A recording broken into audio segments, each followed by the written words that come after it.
Not good news for Spurs fans. talkSPORT understands that James Maddison is not expected to play for Tottenham again this season after suffering what is believed to be a significant knee injury.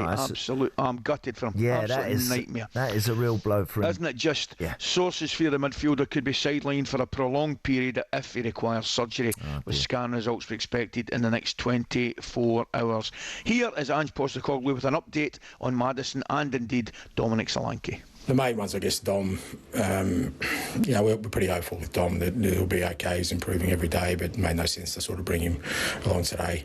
Matt is a bit more of a concern. We're still getting some more information, but he's the one that's probably the bigger concern.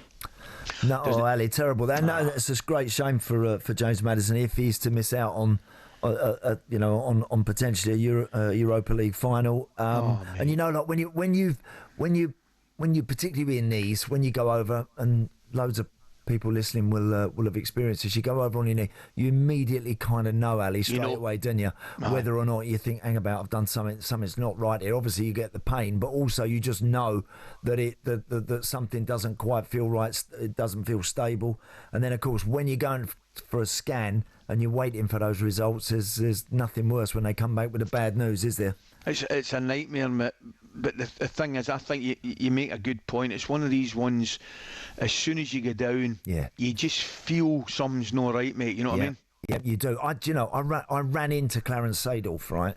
I had the unfortunate experience of running into him, and because he's such a strong lad, and as a young player with the Dutch team, and I ran into him, and I hyperextended my knee. You know, like where you run into someone and you jolt it backwards, and you sort of overextend it the wrong way, if you like. And I remember straight away thinking, hang about, I've done. And funnily enough, I went out a scan and they said you've partially torn your cruciate, but I was getting on a bit, and I decided to try and carry on as best I can, and I just about got by for another couple of years. But there's nothing worse when did you ever do your cruciate, Ali? Did you ever do it? No, I didn't, mate. I was lucky. Me too. A couple of, what do you call it, in your knee, your cartilage. Cartilage, mate. Yeah. A couple of cartilages, but nothing. I mean, and back in the day, it's a lot better now, the treatment, but you do your cruciate, your medial, lateral and all that stuff. Back in the day, it could have been a year. Yes, but exactly right. I mean, we Girante, believe it or not, he pioneered the dead man's Achilles tendon, believe it or not. Really? He was. He went over to America, Los Angeles, and got it done. He was the first one to do it. Yeah. And all the Americans, the footballers and all that, to do it now. I was just taking a wee note there, Andy. One of the boys just texted me, said there was a far better chance of you running into Clarence Seedorf than running by him.